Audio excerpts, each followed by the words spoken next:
か？この惑星は G2 型の構成を軸にして内側から3番目の位置にあります。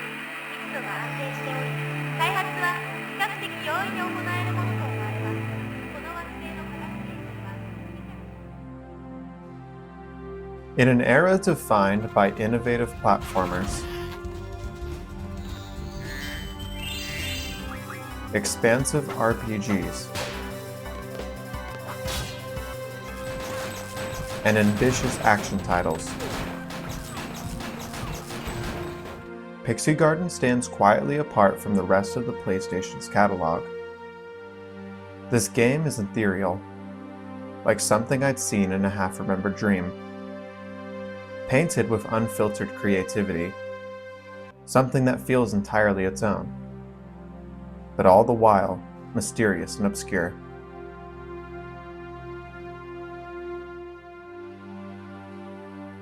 I discovered this game completely by accident. About a year ago, I was scrolling through Pinterest when I came across a strange 3D render of a garden.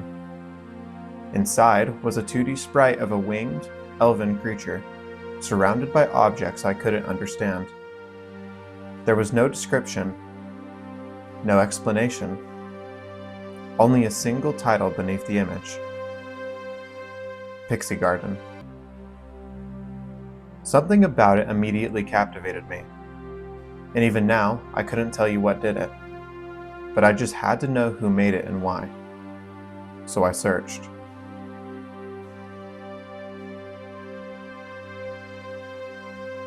According to this blog, Pixie-Garden was originally developed for the PC-98 before being remastered and released on the PlayStation in 1999. The PlayStation version was developed by Imageworks and published by Escott, two companies with very few titles under their names and no information about them online. The lead designer of this version was Koichi Mujitani, or Chako, a Japanese illustrator with a renowned portfolio. Both versions were Japanese exclusives, and even in its own country of origin, the series is considered niche. Pixie-Garden itself is a raising simulator, a genre of game where the player nurtures and develops creatures over time. The player takes on the role of someone called a Miracle Man, whose job is to restore the life of distant planets using beings known as Pixies. The reason for such a goal isn't mentioned, but it was clear to the author, and myself, that there is some implied theme about nature and balance, that despite its strange science fiction aesthetic, at its core, Pixie-Garden is about growth. The rest of the blog post is linked below in the video, for those who want to read more of Lance's recount. But this is where I myself stopped. Not because I wasn't interested, but rather because I wanted to experience this game myself. Pixie-Garden barely exists online. No guide or English wiki exists. Even the author of the blog stated that he himself hadn't played the game. So for me, it felt like I had found buried treasure. After all, how common is it to find a game that almost no one knows about? And if you're so fascinated, why spoil it with secondhand information when you can just play the game yourself?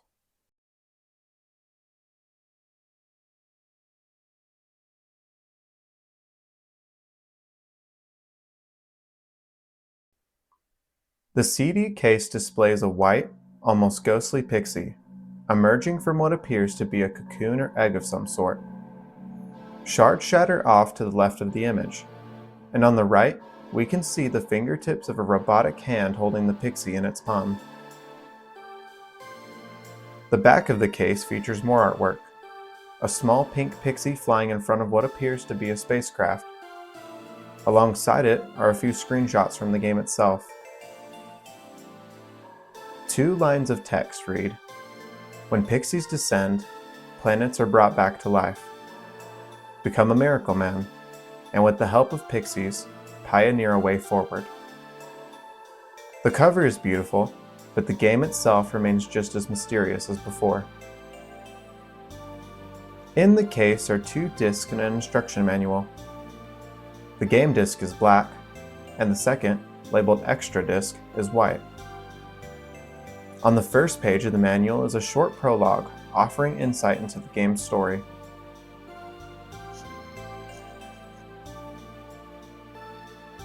We begin thousands of years in the future, in a universe where humanity has outgrown its home planet.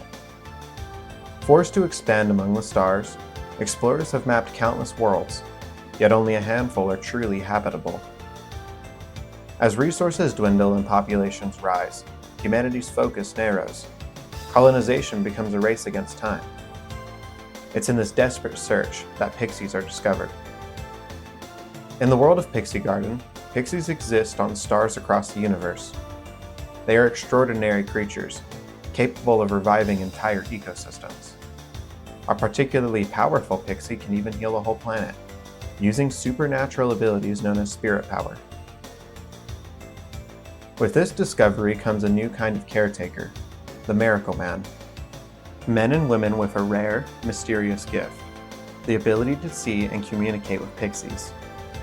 Entrusted with nurturing these creatures, they cultivate worlds for humanity, racing to outpace the decline of planets and ensure the survival of future colonies. You are a Miracle Man. Guided by an assistant AI, you will raise pixies, experiment with their abilities, and transform the Hectus system, 6 young planets, into livable worlds, all before the first human colonists arrive.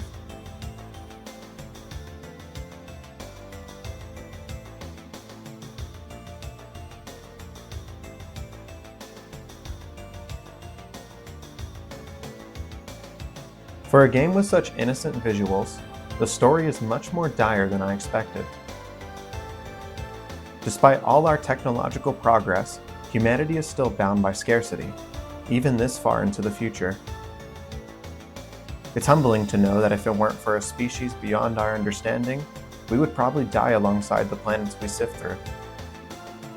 However, there is at least hope, even beyond the pixies. Humanity is on the brink of destruction, yet this very struggle seems to have brought us closer together. Pixie-garden tells a story of a sect of humanity, star systems large, moving forward to save its people. They choose strife with nature itself over immoral solutions. It's clear this version of humanity cares deeply for its own. And yet, there's an element of loneliness along with the despair and hope. On the second page, there's a small section that explains a little more about the AI assistant mentioned previously, Nereti. This AI was designed to assist you in raising pixies, but she is also the only companion you have. She may be indistinguishable from a real person, as described in the manual, but to know that you're the only human in an entire star system is haunting. You've essentially given away a normal life for the whole of your species. It's a noble sacrifice, but one that can't be easy.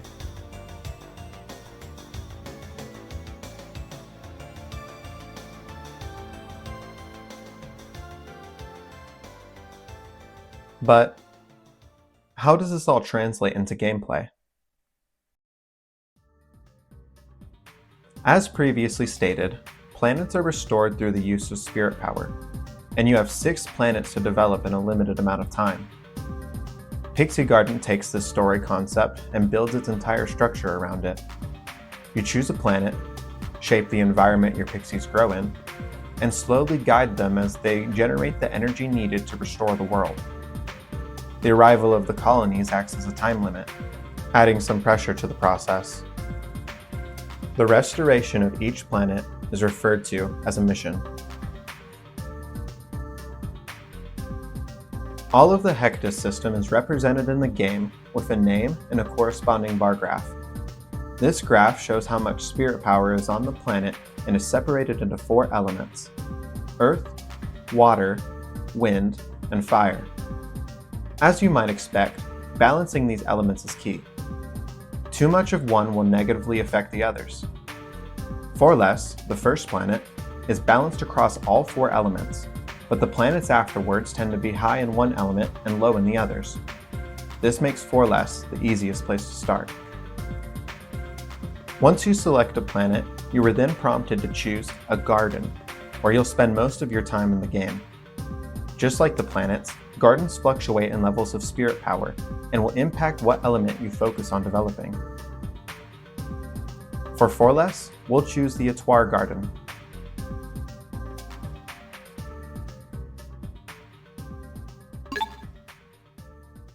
In the garden is where, at least to me, the game shines the most.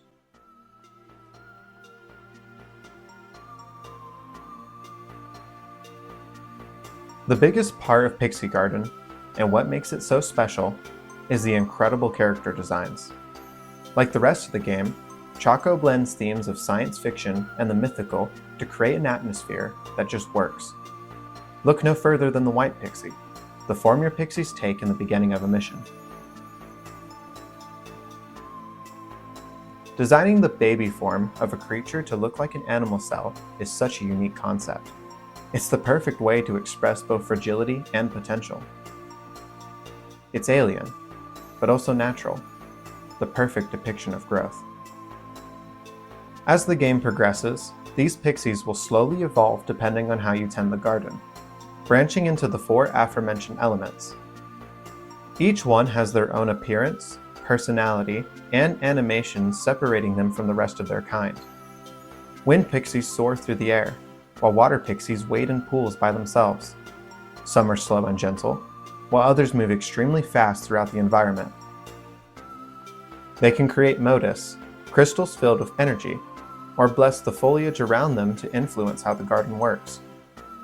Everything from the music to the visuals make you feel like you're in a little nursery, raising something you don't entirely understand, working to save an entire world through care and guidance.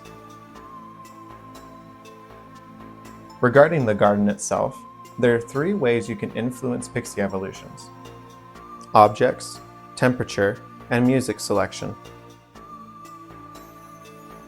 Objects, which take the form of plants and decorative structures, can be selected and placed from the menu. They come in 3 sizes: small, medium, and large. Pixies receive spirit power from these objects when they are within range of the black floating diamonds scattered throughout the garden. I like to think of these as transmitters. Temperature has a more subtle effect on the garden, increasing the power of the element associated with said temperature. It also affects the mood of your pixies, which increases the likelihood for pixies to create modus and blessings. Lastly, the music option allows you to choose from 7 different tracks. The first track is the default and has no effect on the environment. The final 4 songs each boost the spirit power of a specific element. The second and third songs increase chances of blessings and modus respectively. Though, to me they never felt like they did anything substantial, so I tended not to use them.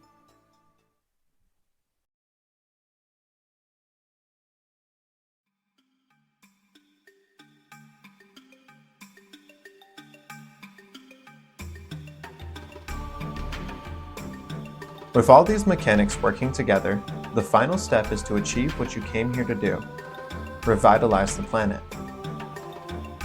Selecting planet in the menu brings up an image of the world, along with 4 slots corresponding to the 4 elements. Here, you can place a modus or a pixie to gradually increase the planet's spirit power. Modus are great to use when growing your pixies to higher levels, due to their fairly balanced output. Pixies raise power to much higher levels, but will drain spirit power of the opposite element much faster, especially if a pixie has negative levels of spirit power. Interestingly, the system isn't a simple one-to-one transfer. Placing a modus with 30 spirit power, for example, might only increase the planet's spirit power by around 15, and even this doesn't always seem to be entirely consistent. I suspect it works off a percentage system, but I have no way to be sure. I was too busy managing the garden to track it that closely. After all, you still have a goal to meet, and despite how calm the garden feels, you're always on a schedule.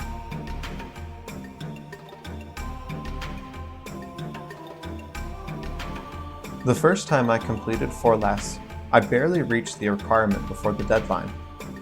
But over time, managing the garden became almost instinctual. The next 4 planets each emphasize one element while weakening its opposite, creating a total of 1,420 spirit power. Before long, I found a rhythm. Focus entirely on the weakest element and divide time between the other 2 evenly, about 9 days per target. By consistently using every modus, I could raise the weakest element to around 700 to 800, while the others would naturally reach 999. As long as I kept that balance, I always finished just in time. After a while, I realized that every planet, aside from the last, was similar, differing only by the element needing to be cultivated. This isn't a bad thing. After all, I find this familiarity relaxing. But because of that, there's only so much you can say about each one individually. Instead, I want to shift the focus to what makes Pixie Garden really stand out. After all, each pixie is its own. Every one of them contributes to what makes the game feel so special. So instead, I'll be focusing on the pixies that brought each of these worlds back to life.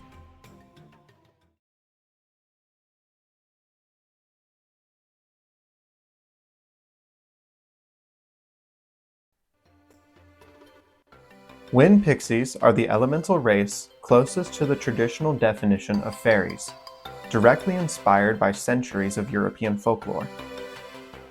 Some take the appearance of young women in medieval clothing, while others grow to become almost bug-like, similar to something that you'd see in a storybook. They're playful and carefree, driven by a quiet curiosity about the world around them. Their movements are light and gentle, almost delicate. They often float idly in one place, and when they move, it feels like they're playing. A perfect example of this is the ribbon pixie, the first evolution in the wind lineage. Ribbon pixies will often fly through the air as if they are skipping, stopping from time to time to sweep low to the ground or dance in the air. There's a sense of joy to the way they move. Even when interacting with other pixies, they almost seem excited, greeting them like old friends.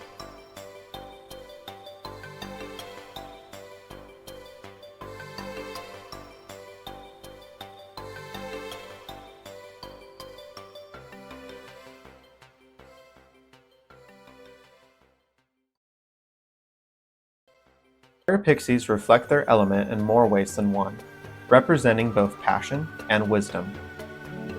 In their earlier stages, they're lively and unpredictable, often dancing, moving, and behaving with a sense of mischief.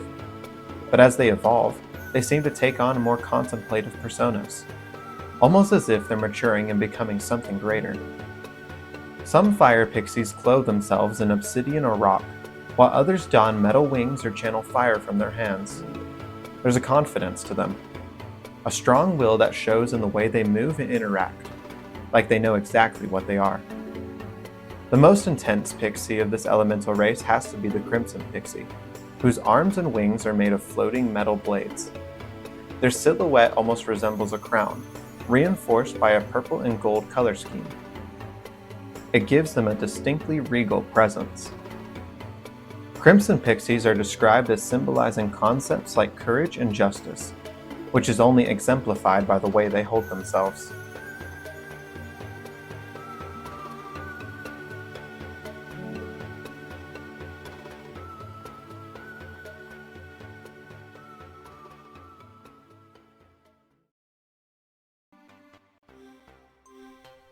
The first word that comes to mind when describing earth pixies is unpredictable.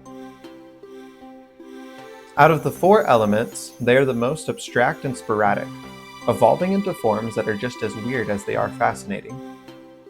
Each one has at least a vague correspondence to Earth, but they vary widely in their traits and personalities. Some earth pixies burrow and tunnel through the ground, while others have wings and hover just above it. They can be shy and well-mannered, just to evolve into something that is chaotic and unsettling. The drought pixie, the final evolution in the earth tree, is described as appearing demonic due to a madness in its eyes. They have pale white skin with black markings all over their body, as well as strange wings and horns. What's more is that their actions are just as odd as their appearance. They run through the garden at breakneck speeds, just to stop and fall into laughing fits.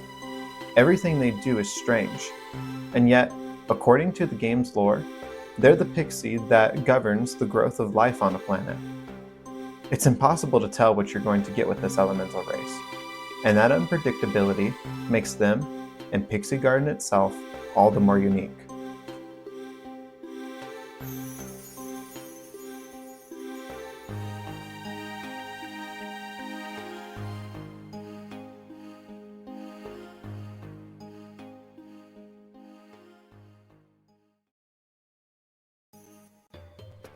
The final elemental race are the water pixies.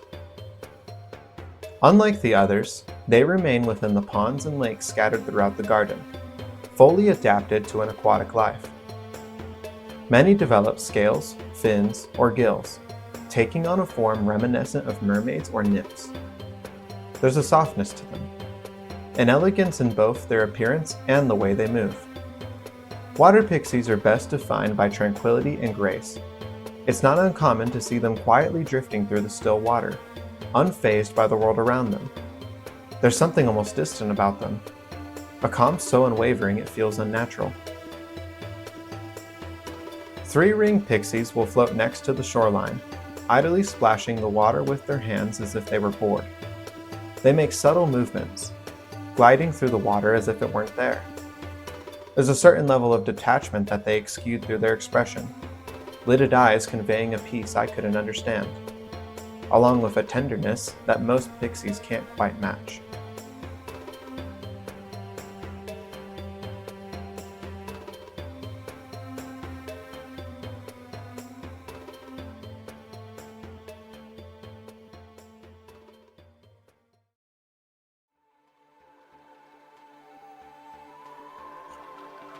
And this is only a fraction of what could be covered. There are 30 different pixies in Pixie Garden, all with their own in-game events and lore.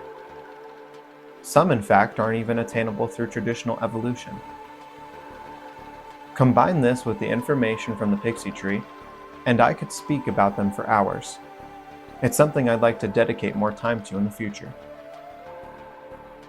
But at this point, I would like to move forward with my experience playing the game.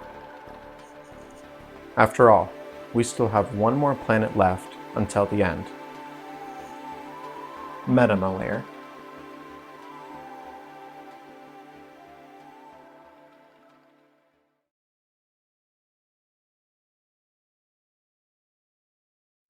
When I first saw it, I knew it was going to be a challenge greater than anything else in the game. Noretti describes this planet as dead and in disarray. The amount of spirit power on the planet is abnormally low. The climate is completely unstable. The sky is pink, filled with a thick, hazy smog. The ground sparkles in a strange way, almost like it's covered in metallic dust. I almost wish we were on the planet instead of the garden. There's a lot of questions I have about the worlds themselves. What's out there? What does it look like? Is anything on it alive? It's impossible to tell, and the game itself seems to take on that air of uncertainty. This is where Pixie Garden starts to lose some of its relaxing charm and becomes a struggle. On Metamalayer, you have 25 days of development time before the colony arrives. This is twice the time you receive on the previous planets, but don't be fooled into thinking it'll be easy. The first time I attempted this mission, I tried dividing my time similarly to how I did it previously. 12 days were spent working on earth and water, 13 days with wind and fire. I made the mistake of trying to push the energy of the former elements all the way to 999 in the first 12 days, but this resulted in fire and wind dropping to the negatives. I thought at first I could recover, but quickly realized that mistake cost me the entire mission. So I had to replan and come up with something that would work. On my next attempt, I decided to do something I had yet to try. I divided the garden using the transmitters to create separate zones for each element, and raised all 4 at once. Then, I took the wind and water pixies out of the garden and put them on the planet.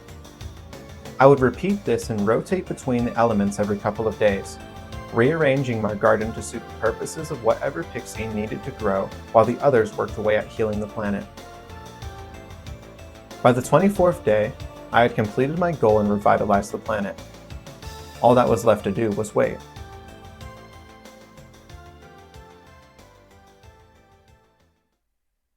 I was relieved and excited to see how the game ended.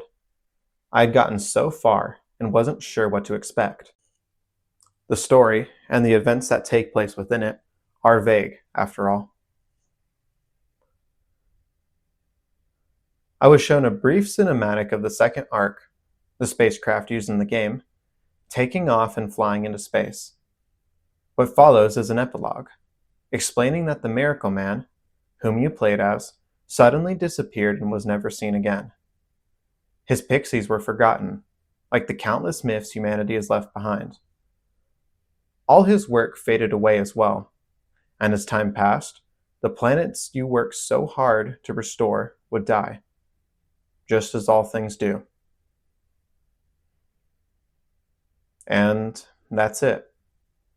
The game returns to the title screen, and though your progress remains saved, each planet is available to replay again. An anticlimactic end to such a brilliant adventure.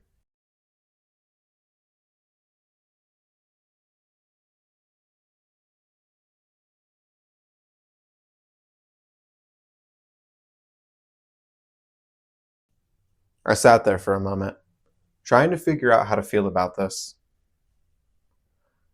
I was surprised by how uneventful the ending felt. The minds behind Pixie-Garden did an incredible job creating a universe I cared about, despite not even knowing what was within. They had showed me a reality where fairy tales of our past were real, where things beyond humanity could nurture planets and use supernatural powers.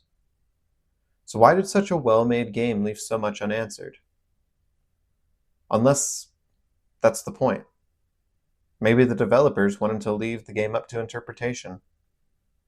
Or maybe they had to cut development time? These are small studios, after all. In the 90s, it wasn't uncommon for game projects to be cut prematurely. No matter how I felt, though, this was how the game ended. And unfortunately, I had to accept that fact. But I couldn't shake the feeling that I was missing something. Things weren't adding up. The reason I knew so was because of this. While searching for more information, I came across this guide. And if it wasn't for it, I probably wouldn't have learned that there was a secret ending to Pixie-Garden until after this video. On the back of the cover is a type of pixie I had never seen before. One in the middle of 4 pixies making a ring shape. In the book, it's referred to as a true pixie, a mysterious pixie beyond the 4 elements. So, why had I never seen it? I had missed a few events due to RNG, but all these evolutions were affiliated with the elements. Wouldn't a reveal like this be suited for an ending? Flipping through the guide, I discovered something on page 42, a paragraph referring to a best ending, which is obtained by completing the pixie tree. I hadn't completed the pixie tree before, partly because it felt counterintuitive to evolve pixies for cross-branching elements, and partly because I didn't think I had the time. But now, I knew how to play and utilize every mechanic. I knew how to grow pixies as fast as possible, and even had the guide to refer to if I needed extra help. Going back in and replaying the game wasn't a problem for me. Seeing this through to the end is all the motivation I needed.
I was able to complete the Pixie tree by the end of Rayatone, meaning all that was left was to once again complete Metamalayer.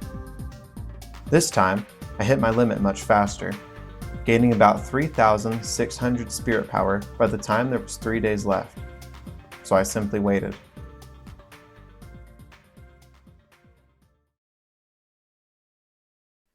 Once again, the end cinematic played. Then the credits. I started to worry I had done something wrong. But once the epilogue began, I was immediately met by something different.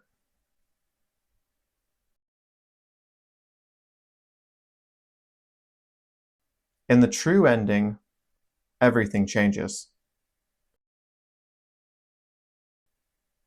This epilogue explains that the Miracle Man was not just remembered, but accredited to saving mankind. The Pixies are no longer myths. They're recognized as a real phenomenon. This time, the planet survived, and continued to flourish for thousands of more years to come. Everything you did was worth it. The ending graphic is a crashed version of the second arc, just like in the first ending, but this time a woman stands in front of it.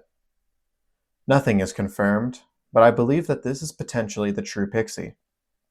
I could be wrong, due to the fact that we're only seeing a silhouette of the girl, but the dress looks similar to the one we see on the guide. In her hand is a rose, and next to her, a grave. Specifically, your grave. I believe the Miracle Man continued restoring planets beyond the Hectus system, continuing to do so until his death.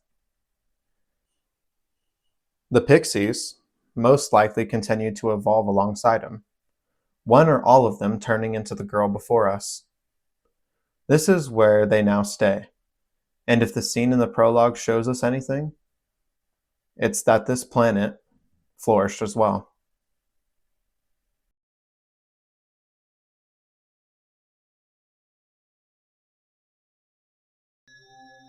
Despite not looking different than the first ending, I believe the true ending suits the game so much more. Not just because it's a happy ending, but because it encapsulates the idea that Pixie-Garden has been presenting all the way from its cover to now. The harmony of nature and technology. This game isn't about nature being unstoppable. Time and time again in the story do we see humanity choosing virtue over survival, choosing to struggle for purpose rather than surrendering to inevitability. It mapped the stars, created ecosystems and impossible planets, and gave everything in its power to do something greater. And choosing to fight for something greater than yourself isn't natural. In the first ending, nature doesn't prevail. It dies along with us, leaving the world of Pixie-Garden a universal wasteland. It's only in the true ending, when you fully commit to understanding Pixie-Garden, that nature finds balance. Humanity was necessary for this, but it wasn't enough on its own. We aren't the gods of this world. If it wasn't for the Pixies, nothing would have succeeded in the first place. We needed them as much as they needed us. After all, you can't be a gardener if you have nothing to grow.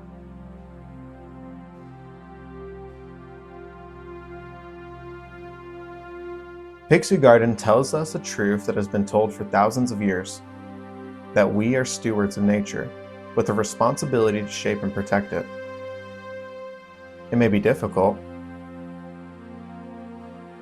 and it'll feel endless.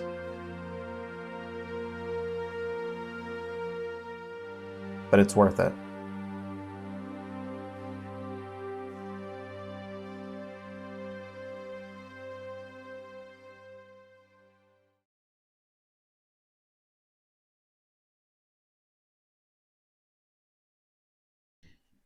Pixie-Garden is an incredible experience, especially if you enjoy slower, more contemplative games of a hint of strangeness. Its character design is striking, its animations are full of life, and its world feels both strange and deliberate in a way that's hard to fully explain. The garden system in particular is surprisingly well thought out, simple on the surface, but with just enough depth to keep you engaged over time. And that story is endearing. It's something that will stick with me for a very long time. Pixie-garden is slow, methodical, something I found myself returning to in short sessions, letting it sit with me between each one. The only thing I wish was that there was a little bit more diversity between the planets, because the game could offer so much with its well-made fundamentals. With more content, more systems, more to discover, it could have been truly extraordinary. The game isn't perfect, but it doesn't really need to be. Sometimes, inconsistencies are what makes a dream so special.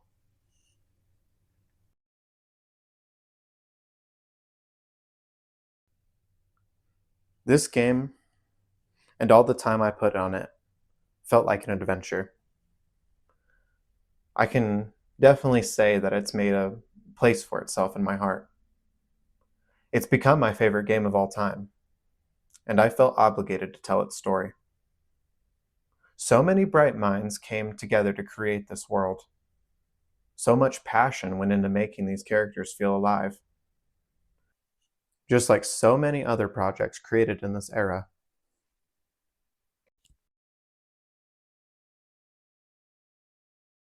So please, I hope you'll consider telling a friend about Pixie Garden. It's a story worth remembering.